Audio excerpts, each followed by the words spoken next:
आप देख रहे हैं कलमकार इंटरनेशनल, हर्फ सदा यीशु के मसीह के आसमान बाबरकत पर और सलाम रोशन में आपकी अदीबों सलामती और चाहता हूँ। दानश्वरों मैं की हूं डॉक्टर तंजीम बशीर गिल आसिम और मेरे कलमकार। साथ हैं जनाब एवरेस्ट जॉन साहब, न्यू जर्सी यूएसए से। पाकिस्तान से रेवरेंड इलियास शाइक, कराची से। आज हम बात करेंगे क्रिसमस। क्राइस्ट और मास दोनों को लफ्जों को जब मिलाया गया तो एक क्रिसमस लफ्ज, चूंकि ये बाइबल में तो नहीं है, लेकिन क्रिसमस जो है वो क्या है? क्रिसमस एक ऐसा फेस्टिवल है जो पूरी दुनिया में मनाया जाता है यीशु अल मसीह की, जीसस क्राइस्ट की पैदाइश की को याद करने के लिए, उसकी याददाश्त में ये फेस्टिवल मनाया जाता है। और ये 25 को मजहबी तौर पर एक जो मुत्तफिका राय तौर पर राय से या मुत्तफिका एक डेट फिक्स हुई है, वो 25 दिसंबर है। तो इसको माशरती तौर पर भी जो दुनिया में, पूरी दुनिया में बिलियन लोग इसको मनाते हैं 25 दिसंबर को। और इसके अलावा ऐसे भी लोग इसको मनाते हैं जो नॉन बिलीवर्स हैं, नॉन क्रिश्चियंस हैं। वो कल्चरली एक कल्चरल इशू है, एक कल्चरल इसको त्योहार के तौर पर मनाते हैं। हमारा चूंकि हम बिलीवर्स हैं, हम यीशु अलैहि मसीह को अपना शख्सी निजात दहिंदा मानते हैं। हम ये भी मानते हैं और हमारा ये ईमान है कि यीशु अलैहि मसीह पूरी दुनिया का खालिक और मालिक है। He is the only saviour, the truth, the life and the way. That's why we just first of all we would like to say you very Merry Christmas and a happy and healthy New Year 2024। खुदावंद आपको और आपके खानदान को अपनी हिफाजत में रखे, अपने हिफ्ज़-ओ-अमान में रखे। तो चूंकि ये प्रोग्राम, जैसे मैं ये कहता हूँ, ये कलमकार इंटरनेशनल के प्लेटफॉर्म से पेश किया जाता है और हम चूंकि ये लाइव कर रहे हैं, हमें जो लोग देखेंगे, अभी जो देख रहे हैं, उनको भी मैं अपने तरफ से, अपने खानदान की तरफ से और पूरे कलमकार की तंजीम की जानिब से, तमाम हमारे जितने भी मेंबर्स हैं, उन तमाम को जो हमें देख रहे हैं या देखेंगे, उनको भी हम दिल की अथाह गहराइयों से यीशु अल मसीह के पैदाइश के दिन की मुबारकबाद पेश करते हैं, विलादतुल मसीह पर मुबारकबाद पेश करते हैं। और हमारी दुआ है कि खुदा आपको हमेशा सेहतमंद रखे, खुश खुरम रखे। थैंक यू सो मच जी। एवर साहब, ये जो लफ्ज जो क्रिसमस है, ये इसकी जो एटिमोलॉजी या इसका वजह तस्मिया क्या है, ये कहां से ये लफ्ज आया है? क्रिसमस जो है ये दो लफ्जों का मजमूआ है, क्राइस्ट मास। क्राइस्ट का मतलब खुदावंद यीशु मसीह, मास का मतलब टू सेलिब्रेट, या जैसे कैथोलिक चर्च उसको जो सर्विस है, जो चर्च की सर्विस है, उसको पाक मास कहता है, मास कहता है। मास जो है वो सर्विस भी है और मास जो है वो सेलिब्रेशन भी है। तो ये क्राइस्ट की सेलिब्रेशन है, क्राइस्ट की पैदाइश की सेलिब्रेशन है। इसकी तारीख का, जैसे आपने बताया कि तारीख जो है 25 दिसंबर, जो चर्च ने यानी कि इसके ऊपर इत्तेफाक किया, और जो इसकी काउंसिल्स थी उन्होंने इत्तेफाक किया 25 दिसंबर को। बहुत से एतराजात हैं 25 दिसंबर के लिए। कोई लोग कहते हैं कि जी ये रोमन गॉड का वो क्या सैटर्निया का ये त्योहार था, कोई कुछ कहते हैं, कोई कुछ कहते हैं। लेकिन लेकिन ये तारीख कहाँ से आई, इसके ऊपर बहुत सारी हमने पहले भी एक दफा गुफ्तगू की थी। आज मैं थोड़ा सा इसको दोबारा टच करना चाहता हूँ कि जो फर्स्ट सदी की का जो ईस्टर्न चर्च था, वो एक बहुत इंपॉर्टेंट त्योहार मनाता था, जिसको हम कहते हैं annunciation of maid, annunciation of Jesus Christ, Yeshu के हमला होने की तारीख। और यीशु के हमला होने की तारीख, या जिसको मैरिज डे भी कहते हैं, जिसको एंजल्स डे भी कहते हैं, जिसको अनंसिएशन डे भी कहते हैं, ये आप थोड़ा सा, मैं आपको यीशु के हमला होने की आप ये कह रहे हैं, थोड़ा सा मैं कहा ये शायद स्लिप ऑफ टंग है।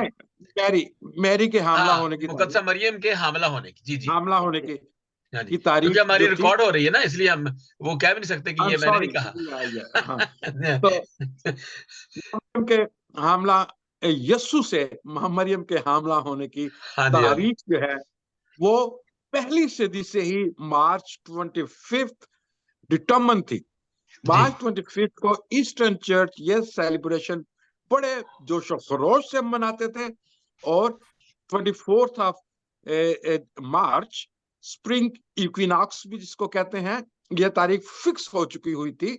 और अगर आप 25 मार्च लेते हैं, मरियम के हमला होने की तारीख, फरिश्ते के पैगाम की तारीख, तो उसके बाद 9 महीने के बाद 25 दिसंबर ही यीशु की पैदाइश का दिन बनता है। नौ, पहला चर्च क्यों नहीं मनाता था? ये क्यों 336 में मेरा ख्याल है इसको ओरिजिनली क्रिसमस की तारीख कैथोलिक चर्च ने फिक्स की और मनाना शुरू किया। उससे पहले नहीं मनाता था, उसकी कई वजूहात हैं। पहला चर्च वाकई ही बर्थ क्राइस्ट की बर्थ की इतनी ज्यादा डॉक्यूमेंटेशन नहीं मौजूद कि पहला चर्च जो था पहली सदी का, दूसरी सदी का, वो क्रिसमस मनाते थे या नहीं। वजह ये थी कि उनकी बैकग्राउंड थी ज्यूज की। जो पहला चर्च था उनकी बैकग्राउंड ज्यूज की थी। और ज्यूज, उस जमाने के ज्यूज जिसको हम ज्यूज ऑफ सेकंड टेम्पल कहते हैं, सेकंड टेम्पल पीरियड कहते हैं, वो नहीं मनाते थे बर्थडेज। जी जी।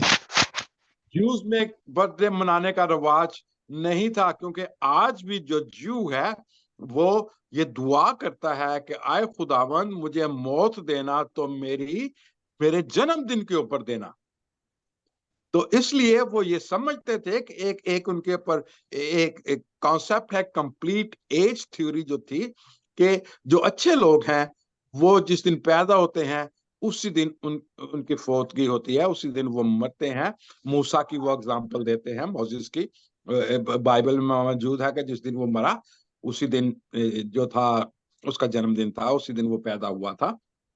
जिस दिन उसको उठाया गया या गायब हो गया या मरा, जो भी है मोसेस का, तो इसलिए वो नहीं मनाते थे, बर्थडेज नहीं मनाते थे, इसलिए उन्होंने क्रिसमस मनाना नहीं शुरू किया। लेकिन जब कैथोलिक चर्च जो था वो एस्टेब्लिश हुआ, उनके काउंसिल्स एस्टेब्लिश हुई, उनके उनके बिशप्स जो थे वो एस्टेब्लिश हुए 4th सेंचुरी में, तो बाकायदा 25 ऑफ दिसंबर क्रिसमस मनाना शुरू कर दिया। सबसे पहले क्रिसमस के ऊपर जो सबसे बड़ा इन्फ्लुएंस है वो जर्मन्स का है। जर्मन्स की सेलिब्रेशन जो थी, ये सारी के सारी मोस्टली रवायात, क्रिसमस ट्री है, रीथ है, ये सारे के सारे दे वर ओरिजिनेटेड फ्रॉम जर्मनी। बस ये एंग्लो यहाँ तक एक सैक्सन। मिनट एवरेस्ट साहब, इसी जगह से फिर हम शुरू करेंगे। मैं चाहता हूँ कि एवरेस्ट शाइक साहब से भी बातचीत कर लेते हैं थोड़ी सी। अच्छा, आपने जो बातें बताई हैं वो बिल्कुल सही बातें हैं, क्योंकि हम जब अब अच्छा, इसके अलावा जो और भी बातें हैं कि ये जो क्रिसमस टाइड है, इसके बाद क्रिसमस ईव है, एडवेंट है, एनंसिएशन जैसा भी आपने जिक्र किया, एपिफेनी है, बैप्टिज्म ऑफ द लॉर्ड है, नेटिविटी फास्ट है, और फिर इसके बाद ये भी थोड़ा सा बताता चलो अपने नाज़रीन को, ये सब देख सकते हैं जो हमें तारीख से नजर आता है या हमें जो पता चलता है, जब हम देखते हैं तो 25 दिसंबर को क्रिश्चियनिटी में और part of the eastern church में मनाया जाता है। आर्मीनियम जो है, आर्मीनियन अपोस्टोलिक चर्च, ये 6 जनवरी को मनाते हैं क्रिसमस या यीशु मसीह की विलादत की ईद। और इसके बाद फिर जो है आर्मीनियन जो एवेंजेलिकल चर्च है वो 7 को, फिर उसके बाद मोस्ट ओरिएंटल ऑर्थोडॉक्स जो चर्च है वो पार्ट ऑफ द ईस्टर्न, तो वो 19 को। इस तरह से ये मुख्तलिफ डेट्स हैं। लेकिन जो सबसे बड़ी बात यह है कि हम निजात के मंसूबा जो जमीन पर आया, यीशु अल मसीह खुदा का कलिमा जब मुजस्सम होता है, तो वो पूरी दुनिया में, इसका मतलब यहाँ पे खुदावंद जो है वो किसी तारीखों से मुकैयद नहीं है, वो तारीखों का पाबंद नहीं है, कोई डेट्स का पाबंद नहीं, वो बल्कि खुद ही सब कुछ है। जी सर, आप क्या समझते हैं कि जो क्रिसमस का त्यौहार है, ये त्यौहार, जैसे मैंने कुछ सवाल भेजे थे आपको, उनमें पहला जो सवाल ये था कि क्रिसमस, जैसे एवरेस्ट साहब ने बता दिया है, और अगला सवाल ये था कि जो ये जो क्रिसमस का है त्यौहार, चूंकि पूरी दुनिया में मनाया जाता है, ये लफ्ज कभी उन्होंने बता दिया, तो पहला क्रिसमस। अब ये है कि क्या ये दुनिया के सबसे बड़ा मनाया जाने वाला त्यौहार है या नहीं है, और ये पूरी दुनिया में क्यों मनाया जाता है, इसकी वजह क्या है, इसके पीछे जो आपके पास जो जनरल बात है वो डेफिनेटली होगी वही, और आप जो कि बिब्लिकली इसको जरा देखेंगे कि क्या इसकी जो वजह क्या थी, या लोग इसके साथ ताल्लुक क्या है, क्यों इतना बड़ा जो है वो त्यौहार बन गया। और मैं समझता हूँ, मेरे ख्याल के मुताबिक, ये मेरी कम अकल के मुताबिक, या मेरी इसके कोता फहमी के मुताबिक क्रिसमस जो है ये सबसे बड़ा त्योहार है आजकल। जी अवरत साहब, यस, मेरे बिल्कुल ख्याल आप बिल्कुल इससे बिल्कुल। इत्तेफाक करते हैं। दुनिया में जितने भी त्योहार हैं उनमें से सबसे ज्यादा सेलिब्रेट किए जाने वाला ये त्योहार है। सिर्फ मसीही ही नहीं मनाते, सारी दुनिया में सारी कौमें मनाती हैं। बेशक वो कमर्शियल पॉइंट ऑफ व्यू से मनाती हैं या वो किसी और वजह से मनाती हैं, लेकिन ये दुनिया का सबसे ज्यादा त्योहार मनाया जाने वाला है। और फिर आप ये देखें कि हमारे यहाँ अमेरिका में थैंक्स गिविंग के बाद क्रिसमस मनाना शुरू हो जाते हैं जी जी लोग। जी, बिल्कुल बिल्कुल। ठीक। और जी बास कौमें जो है इसको 12 दिन का टोटल 12 डेज का पूरा क्रिसमस मनाती हैं।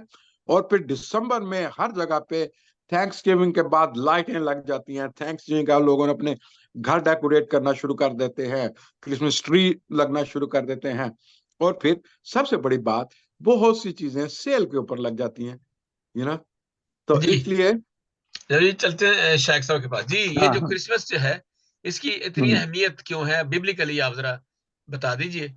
जी सर। जी जी। ओके। काबिल एहतराम एवरेज साहब ने बड़ी खूबसूरत बातें की हैं। अच्छा, कई बार लोग कहते हैं कि शुरू से ये मनाया नहीं जाता था। एक दो जो एवरेज साहब ने जो ज्यूज नजरियात हैं उनके ऊपर रोशनी डाली है, और दूसरा यहाँ पर यह भी है कि इब्तदाई जो मसीही कलीसिया है, शुरू में चूंकि उन्होंने बहुत ज्यादा दुख उठाया है, और अपने आप को एज अ क्रिश्चियन डिक्लेयर करना या एक्सपोज करना उनके लिए बहुत ही मुश्किल था।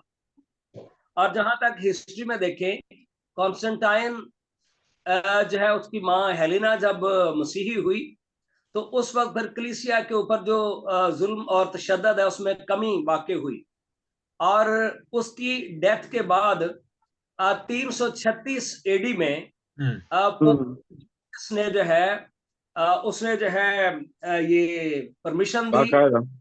उसके वक्त से फिर शुरू हुआ कि क्रिसमस जो है 25 दिसंबर को मनाया जाए। ठीक जी है, तो जी जैसे वजूहात हैं, उसमें से चूंकि पहले कलीसिया तो जुल्म तशद्दुद का शिकार थी और ओपनली सारी कुछ सेलिब्रेशन जो है नामुमकिन थी और बहुत मुश्किल थी। अच्छा, बिब्लिकल जब इसको देखते हैं, कई बार लोग कहते हैं जी क्रिसमस नहीं मनाना चाहिए। तो बात यह है कि यीशु मसीह का इस दुनिया में आना, किताब मुकद्दस में लिखा है कि गो जमानों के आखिर में हमारे लिए वो इस दुनिया के अंदर आया या पैदा हुआ। उनका जो इल्म है वो बिनाए आलम से पेशतर है। और हम क्रिसमस जो है क्यों मनाते हैं, हमें क्यों मनाना चाहिए, इसके साथ जो बातें जुड़ी हुई हैं, ये मुकद्दस लूका की मार्फत अंजील जो है यहाँ से पहले बाब की 39वें आयत से मैं शेयर करना चाहूंगा। जी जी मुकद्दस मरियम जो है जब अलिशबा के घर में आती है, जकरिया जो खुदा का काहिन है उनके घर में आती है, और इसी तरह से आज हमारे लिए भी है, ना सिर्फ कि यीशु मसीह आज से 2023 साल पहले पैदा हुआ, हमारे लिए भी यह है कि उस यीशु मसीह को जिस दुनिया में निजात दहिंदा बनकर आया है उसे अपनी जिंदगियों में हम एक्सेप्ट करें और उसे जो है रिसेप्शन दें, कबूल करें, उसको वेलकम कहें। और इसका हमें पता चलता है अलिशबा के घर में जब मुक्तसा मरियम आई तो यहाँ पर नबूवत से खुदा की बंदी ने अलिशबा ने जो बयान किया उसे जो है मैं पढ़ना चाहूंगा। और जी यहाँ जी पर लिखा, दिनों में मरियम उठी और जल्दी से पहाड़ी मुल्क में यहूदा के एक शहर को गई, और मुकद्दस अलिशबा से इनकी जब मुलाकात हुई और जाके सलाम किया। जो ही अलिशबा ने मरियम का सलाम सुना तो ऐसा हुआ कि बच्चा उसके रहम में उछल पड़ा। मुकद्दस यूहन्ना जो खुदा की तरफ से जो है उसका पैदा होना, उसकी पैदाइश जो है बाइबल मुकद्दस में लिखी है। तो यहाँ पर मुकद्दस अलिशबा ने और यूहन्ना ने अपनी माँ के पेट से यीशु मसीह को जो है रिसीव किया और खुशी का अजहार किया, अपनी माँ के पेट में जो है वो उछल पड़ा। और फिर यहाँ पर नबूवत करती हैं मुकद्दस अलिशबा, तू औरतों में मुबारक और तेरे रहम का फल मुबारक है। तो जब एक मुबारक हस्ती इस दुनिया में आ रही है तो क्या हमें खुश नहीं होना चाहिए? और फिर यहाँ पर वो एक और चीज भी उनके ऊपर रेवलेशन खुलता है, मेरे खुदावन की माँ मेरे पास आई। इसका दोनों तरह से मतलब ले सकते हैं। एक तो सिर्फ ये कह सकते हैं कि वो मालिक है, हालांकि वो अपनी माँ के पेट में है, और दूसरा इसका माना यह भी है कि जो पैदा होने वाला बच्चा है वो जाते खुदा है। यानी वो खुदा का कलमा है जो खुदा के बराबर है, अजली है और कुदरत रखता है। और यीशु मसीह के आने के ताल्लुक से मुकद्दस अलिशबा इस चीज को भी रिवील करती हैं और ऐलान करती हैं कि मुबारक है तू जो ईमान लाई, जो बातें खुदा की तरफ से उससे कही गई थी वो पूरी होंगी। जो मुकद्दसा मरियम के पास फरिश्ता पैगाम लेके आया था, मुकद्दस अलिशबा ने उसकी तायीद की कि खुदावंद की तरफ से है और तू मुबारक है। जी। और मुकद्दसा मरियम यहाँ पर जो है गीत गाती हैं। एक दो जुमले में इसको मैं क्लियर करने की कोशिश करूंगा। मेरी जान खुदावंद की बड़ाई करते हैं। याद रखें, मुकद्दसा मरियम के अंदर अगर खुदा का कलमा है तो वो खुदा की बड़ाई कर रही हैं। सेम वही कलमा हर उस मसीही के अंदर है जो यीशु मसीह को कबूल करता है। मुकद्दसा मरियम जब गीत गाती हैं तो हमारे लिए वाजिब नहीं है कि हम भी गीत गाएं और खुदा की हमदो सना करें और सेलिब्रेट करें इस दिन को। मेरी रूह मेरे मुनज्जी खुदा से खुश है क्योंकि उसने अपनी बंदी की पस्त हाली पर नजर की। यीशु मसीह के आने के बायस आदि की तरफ गया है। और ये साया 9वें बाब की पहली आयत में भी लिखा है, जो मौत के साया की वादी में बैठे थे उन्होंने बड़ी रोशनी देखी। यीशु मसीह के आने से मौत का खौफ जाता रहा है और हमारे अंदर उम्मीद जो है वो जाग उठी है। और दूसरी बात यहां पर मुकद्दसा मरियम कहती हैं, अब देख, अब से लेकर हर जमाना के लोग मुझे मुबारक कहेंगे। तो मुबारक है वो जो खुदा के कलाम को कबूल करते हैं। हमने सिर्फ यीशु मसीह के जन्मदिन को नहीं मना रहे, बल्कि उसे खुदा का कलमा होते हुए अपने दिलों में हमने कबूल किया है और हम भी मुबारक हैं। और फिर लिखा है, उसका रहम उस पर जो उससे डरते हैं पुष्ट दर पुष्ट रहता है। यहां पर जब 10 कमांडमेंट में हम पढ़ते हैं तो वहां पर लिखा है कि जो उससे अदावत रखते हैं, तीसरी और चौथी पुश्ता को उनके बाप दादा की बदकारी की सजा खुदा देता है। जो क्रिसमस नहीं मनाते, इसका मतलब है कि वो खुदा से अदावत रखते हैं, खुदा के प्लान को नहीं मानते। और हमें इसलिए मनाना चाहिए क्रिसमस। यहां पर जो उससे मोहब्बत रखते हैं उन पर खुदा का जो फजल है पुष्ट दर पुष्ट रहता है। यीशु मसीह का इस दुनिया में आना हमारी नस्लों के लिए निजात की नवीद है और खुशखबरी है। और अगली जो बात मैं इसमें से बताना चाहूंगा, उसने इख्तियार वालों को तख्त से गिराया और पस्त हालों को बुलंद किया। यीशु मसीह के आने से जो बड़े बड़े मुक्तदर थे, खुदावंद ने मगरूरों को गिरा दिया और जो उस पर ईमान लाते हैं खुदा ने उनको सरफराजी दी। तो ये हमारा ईमान है कि यीशु के आने से आज जो यीशु को खुदा के कलमे के तजस्सुम को अपनी जिंदगियों में ले लेते हैं, खुदावंद उनको सरफराजी देता है। तो thank you so much. Time है 3 मिनट और नहीं, फिर आएंगे 2-3 मिनट और 5-5 मिनट हम। लेकिन मैं आपकी बातें जो है ना, 2-4 बातों को जो मैं कमेंट्स करना चाहता हूं। पहली बात तो यह है कि जो क्रिसमस यीशु अल मसीह विलादतुल मसीह को नहीं मनाते उन पर लानत है। जो आपने बातें की है कि वो खुदा से दूर हैं, वो खुदा। मैंने एक पिछले दिनों जैसे मैंने एक लोगों ने सुना होगा कि खुदा आज धरती पे आया है आसिम, सभी मुनकरों को बताने का दिन है। ये जो दिन है, ये जो दिन है खास तौर पर, अब ये चरनी जो है ये एक अलामती बात है कि चलो दिल को चरनी यानी कि यीशु अल मसीह को अपने दिल में बसाएं। सिर्फ झंडियों में या वो ट्रीज में नहीं है, बल्कि अपने दिलों में। और यही यीशु अल मसीह जो पूरी दुनिया का निजात देता है, वो हमें रब से मिलाने के लिए, वो इसमें रेकॉन्सिलिएशन आती है पहले कि चलो दिल को चरनी बनाने का दिन है कि रब से सभी को मिलाने का दिन है। ये दिन वो दिन है जो खुदा और इंसान का जो राब्ता टूट गया था, उस राब्ते को बहाल करने के लिए, उस सारे गैप को फिल करने के लिए यीशु अल मसीह दुनिया में आया। इसके अलावा कोई कुर्बानी या कोई और चीज गैप फिल नहीं कर सकती थी, और यीशु अल मसीह आया। अच्छा, इसके अलावा जो है वो 5-5 मिनट हमारे पास और हैं, तो मैं हाँ जी मैं 5 मिनट ही बात करूंगा जी।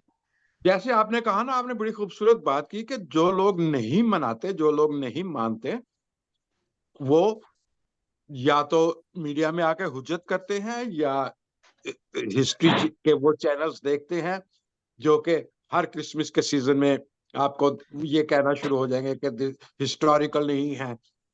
ये सिर्फ ये सिर्फ नॉन बिलीवर्स नहीं करते, हमारे अपने जो क्रिश्चियंस हैं वो भी इस किस्म की हुज्जत करते हैं। मैं आपको एक एग्जांपल देता हूं। मैंने पिछले दिनों में एक पोस्ट लगाई फेसबुक के ऊपर कि यीशु बैतलहम में इसलिए पैदा हुआ कि वो रोटी का दिन था। सॉरी, वो जगह थी जहां पे बर्रों पैदा किए जाते थे, बर्रों की परवरिश की जाती थी हैकल में, इसलिए this was one of the reason he was born in Bethlehem. तो उसके ऊपर मेरे एक दोस्त हैं, मुझे अफसोस के साथ कहना पड़ता है कि उनके फादर जो थे वो सियालकोट में पादरी थे, सारी जिंदगी उन्होंने मिशन में काम किया। आज अमेरिका में बैठ कर वो कहते हैं कि जी this is not in the history. उन साहब को ये नहीं पता कि ये चीजें जो होती हैं, ये जो सेकुलर हिस्ट्री है या वो हिस्ट्री जो बादशाह खुद लिखवाते थे उसमें नहीं आएंगी, वो नहीं आएंगी। वाई रोमन अंपायर जो था वो ये लिखेगा कि मेरी बादशाहत के अंदर ही एक बादशाह पैदा हुआ है और उसको हमने मार दिया है। वाई वो लिखेगा कि एक बहुत बड़ी कौम जो है वो निकलने वाली है, द अंपायर ऑफ रोम क्यों अपने हिस्ट्री में ये लिखेगी? नहीं लिखेगी। लेकिन उसके एक पैरेलल हिस्ट्री है, डॉक्यूमेंटेशन है सारी की सारी मौजूद, जो पहली कलीसिया के पहली सदी के फादर्स ने, पहली सदी के राइटर्स ने लिखी है, कलमबंद की है। सबसे बड़ा सबूत जो इसका ये है कि ये जो डेड सी स्क्रोल्स जो मिले हैं उसमें से डेड सी स्क्रोल नंबर 4Q246, एक दफा फिर जो मेरे सुनने वाले हैं इसको नोट कर ले, डेड सी स्क्रोल नंबर 4Q246 वेरीफाई करता है लूक पहला बाब 26 से 38 आयत को। ये डेड सी स्क्रोल का ये जो डॉक्यूमेंट है, हाथ से लिखी हुई डॉक्यूमेंट है, ये लूका की अंजील को, यीशु की पैदाइश को वेरीफाई करती है। अब आप कहेंगे कि हिस्ट्री में नहीं है, हिस्ट्री में ऐसी चीजें नहीं लिखी जाती। डेविड की हुकूमत, डेविड की हुकूमत बहुत बड़ी हुकूमत थी, सीरिया तक फैली हुई थी, उधर से जॉर्डन सारा उसके कंट्रोल में था। क्या उस वक्त की इजिप्ट की जो हिस्ट्री है, उस वक्त की सीरियंस की जो हिस्ट्री है, उसमें डेविड की किंगडम का जिक्र है? नहीं है। मिस्र का बादशाह क्यों लिखेगा कि मेरे एक पैरेलल, मेरे हमसाए में क्या उसका नाम है, देयर इज अ किंगडम, बहुत बड़ी किंगडम है, मेरे मुकाबले से भी ज्यादा है, खुदा की वो किंगडम है। इसलिए कि मिस्र का बादशाह अपने आप को खुदा कहता था। इसी तरीके से रोम का बादशाह, शहनशाह, अपने आप को वर्शिप करवाना चाहता था। ये सारे के सारे क्यों लिखेंगे?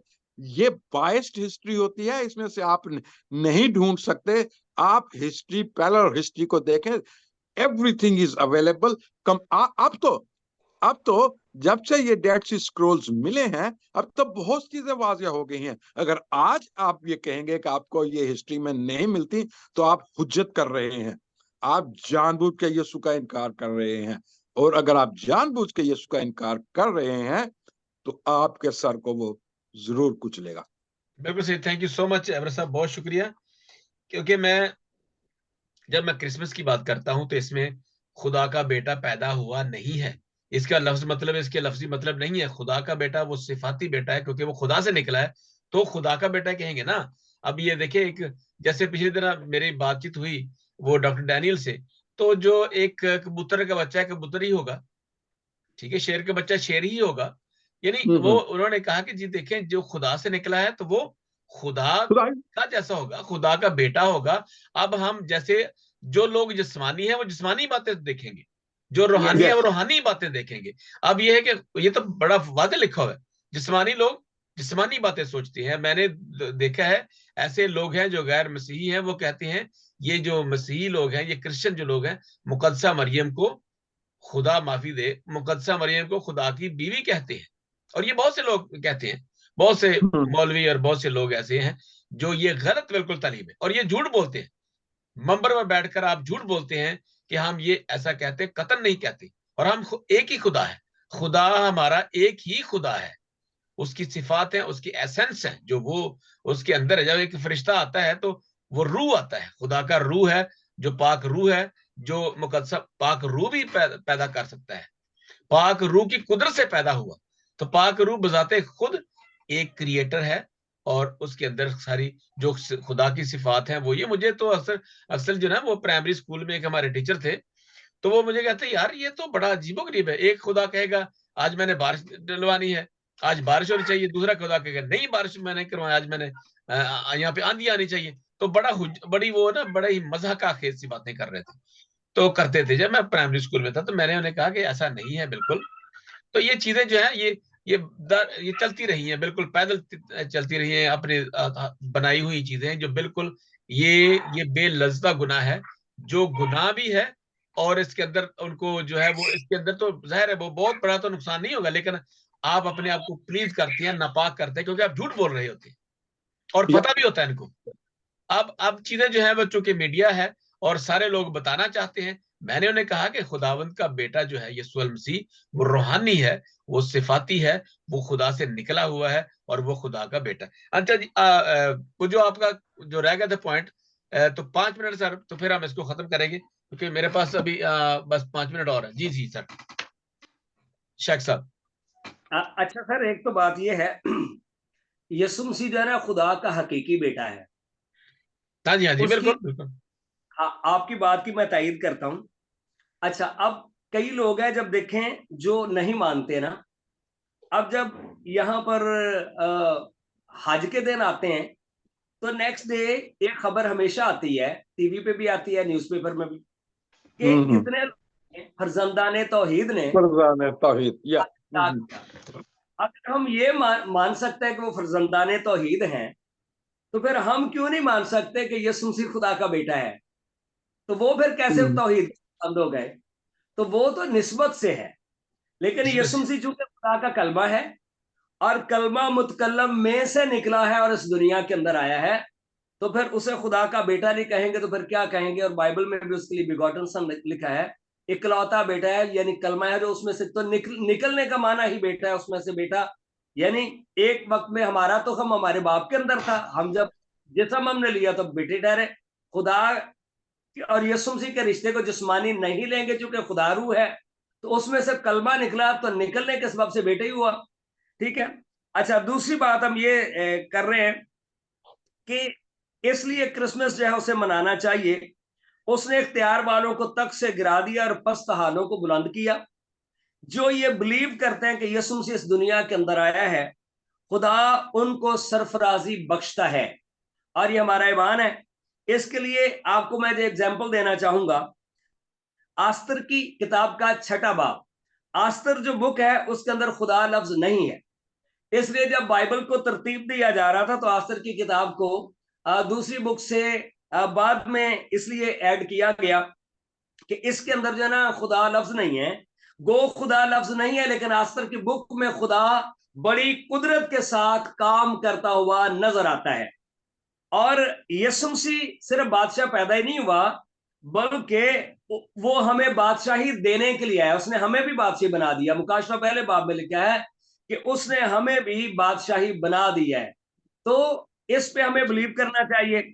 और यहां पर जो मिसाल देना चाहूंगा, हमान और मर्द की और आस्तर की जो यहां पर है, तो हमान जो है वो हमेशा मर्द की के खिलाफ था, क्योंकि जब वो सिटी गेट से एंटर होता था सारे झुके उसे सलूट करते थे, लेकिन मर्द की खड़ा ही रहता था, चूंकि वो जानता था कि खुदा के सामने ही झुकना चाहिए। और उसके खिलाफ जो प्लानिंग हुई कि यहूदियों को जो कसरे शोषण में यहाँ पर उनका कत्लेआम कर दिया जाए, तो बात मैं यहाँ से ये लेना चाहूंगा कि एक बादशाही जो है उसमें अथॉरिटी जो है वो किस तरह से होती है खुदा के लोगों के पास। तो हमान जो अपने आप को बहुत बड़ा समझता था वो नीचे गिरा दिया गया, और मर्द की जो बनी इसराइल का लीडर था, खुदा के लोग जो मुसीबत के अंदर थे और जुल्म की चक्की में पिस रहे थे, खुदा ने कैसे उनको जो है सरफराजी दी। और हमान ने जो प्लान किया था कि मर्द की को सूली पर चढ़ा दिया जाए, लेकिन बेलाखिर हुआ क्या, जब आस्तर ने रोजा रखा, खुदा के लोगों ने रोजा रखा, और ये मुमकिन हो गया कि बादशाह आस्तर की जियाफत को जो है वो कबूल करे। और वहां पर ये बात तय पाई कि बादशाह, जिस शख्स ने तेरे लिए जो है, जब तेरे खिलाफ बगावत हो रही थी और कुछ लोग तुझे मार देना चाहते थे, तो वो कौन शख्स था जिसने इंटेलिजेंस रिपोर्ट दी थी और तू बच गया था? तो उसका फिर जवाब यहां पर यही आया कि वो मर्द की था। तो उसे क्या इनाम मिला? तो वहां पर क्या था? उसे कुछ भी नहीं मिला। बिल आखिर जो है हुआ ये, बादशाह ने कहा कि जिसकी बादशाह ताजीम करना चाहता है तो उसके लिए क्या होना चाहिए? हमान ने कहा कि जिसकी बादशाह ताजीम करता है उसे बादशाह के घोड़े पर बिठाया जाए, उसे शाही ताज दिया जाए जो बादशाह पहनता है, और पूरे शहर में गश्त कराया जाए, उसके आगे बैंड बाजा हो। और हुआ ये कि वहां ये पर हुआ। इख्तियार एक्सचेंज हो गया। तो वो इख्तियार मिल गया मर्द की को, जो शाही ताज था वो मिल गया मर्द की को, घोड़े के ऊपर बिठा दिया गया मर्द की को, और हमान ने लगाम पकड़ी थी घोड़े की। जी। तो तारीखी बुक्स में और तालमूद में भी गालबन है कि वहां पर क्या हुआ था, जो हमान था ना, उसने प्लान किया हुआ था कि जब इनका कत्लेआम शुरू हो, जो डेट उन्होंने डेट दी हुई थी, तो उसमें क्या होगा कि सारे लोगों को कत्लेआम कर दिया जाएगा। लेकिन उससे पहले क्या होगा? उससे पहले होगा कि पूरे शहर में गश्त करेंगे, मैं घोड़े के ऊपर हूंगा और हमान जो मर्द की है उसने लगाम पकड़ी हुई होगी। तो उसने अपनी बेटी से कहा था कि जब हमारे घर के पास से वो पूरा जुलूस गुजरेगा तो जिस बंदे ने लगाम पकड़ी होगी ना, उसके ऊपर तूने यूरन का बॉल जो है तूने गिराना है। लेकिन उसको नहीं पता था कि अब गवर्नमेंट चेंज हो चुकी है। अब घोड़े के ऊपर जो है वो मर्द की था, हमान ने लगाम पकड़ी थी। जब वहां पर आए और हमान की बेटी ने यूरन वाला जो बॉल है जिसने लगाम पकड़ी थी उसके ऊपर उड़ेल दिया, और वो जो है वो हमान था। तो मैं यहां पर बात ये बताना चाहता हूं, ये तारीकी की तासीरें हैं जो खुदा के लोगों को हमेशा डाउन रखना चाहती हैं। अगर अपने मुल्क की बात ही हम देखें तो बहुत सारी जगहों पर खुदा के लोग जो हैं उनको वो तासब का शिकार होते हैं, डिस्क्रिमिनेट किया जाता है, उनको लो लेवल पे रखा जाता है। तो ये आज से नहीं है, ये शुरू से। लेकिन जो यीशु मसीह को कबूल करते हैं, जिस तरह से मर्द की को सरफराजी मिली, खुदा आज भी अपने लोगों को सरफराजी देना चाहता है।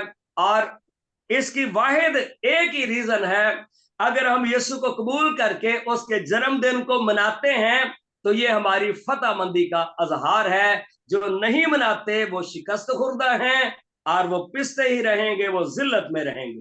Thank you so much. ये बिल्कुल हमारी मोहब्बत के इजहार है, और जो मोहब्बत के इजहार करते हैं, यीशु मसीह को अपना शख्सी निजात दहिंदा मानते हैं, और वही हक है, वही राह है। क्योंकि यीशु ने खुद कहा कि मैं राह, हक और जिंदगी हूं। कोई और बंदा जो है, कोई और नबी ने ऐसे अल्फाज नहीं अदा किए। क्योंकि ये कोई तकाबली जायजा नहीं ले रहा, क्योंकि अगर है तो हम हमारे सामने लाए ना। तो ऐसे हैं ही नहीं, ऐसे लफ्ज हैं ही नहीं, ऐसे अल्फाज नहीं किसी ने कहे, क्योंकि ये अथॉरिटी जो होती है सबके पास नहीं होती। और जैसे आपने फरमाया कि मर्दगी को बचाया खुदा ने, क्योंकि उसने सरफराजी उसको मिलनी थी। हमान को, जो हमान ने गैलस बनाई थी उसके लिए, सलीब जो बनाई थी उसके लिए, उसके ऊपर वो चढ़ा दिया गया। इस तरह से हेरोदिस बादशाह ने बहुत कोशिश की कि वो 2 साल के बच्चे और साल के बच्चे और बच्चों को कितना कत्ल कर दिया, और फिर वो, लेकिन खुदा ने अपना मंसूबा था, अपने बेटे को बचाना था और उससे बड़ा काम लेना था। Thank you so much once again. और हमारी तीनों की जानब से, और फिर एवरेज जान साहब, रेवरेंड इलियास शाइक साहब की तरफ से हमारे मैरी मैरी क्रिसमस, यीशु मसीह की वलादत की ईद मुबारक हो। और हमारी दुआ है कि खुदावंद आपको, जब आपको अगले साल में जाएं तो आपकी जो हालत तब्दील हुई हो, और आप नए सिरे के साथ, नई जिंदगी के साथ, नए अज़ाइम के साथ, नए ईमान के साथ, पूरे ईमान के साथ अपने अगले साल दाखिल हो, ताकि आप सरफराजी हासिल करें। और ये जिंदगी जो है ये चंद रोजा है, मुश्किलात होंगी, लेकिन वही हो जो खुदा का तालिब है वो हमेशा सरफराज रहेगा, वो हमेशा कामयाब रहेगा। खुदा अपने लोगों को, अपने तालिबों को हमेशा संभालता है। Thank you so much once again. Kalamkar international की जानब से यह प्रोग्राम देख रहे थे। और मैं फिर अपने कलमकार इंटरनेशनल के जितने भी हमारे देखने वाले हैं, मैं उन तमाम को अपनी तरफ से, अपने खानदान की तरफ से, और हम अपने तीनों, एवरेज साहब भी और इलियास शाइक साहब भी, हम आप सबको मुबारकबाद पेश करते हैं। यीशु अल मसीह की विलादत की ईद मुबारक हो और आपको बहुत ज्यादा खुदा बरकत दे। थैंक यू जी। ओके, तो आप कुछ कहना चाहते हैं सर? वैसे मैरी क्रिसमस कहते हैं आप। Thank you, merry Christmas. Thank you Ilyas साहब। जी जी, आप मैरी सबको क्रिसमस। देखने वालों को कलमकार इंटरनेशनल की तरफ से, सारी टीम की तरफ से मैरी क्रिसमस। हाँ जी, thank you so much once again, God bless you all.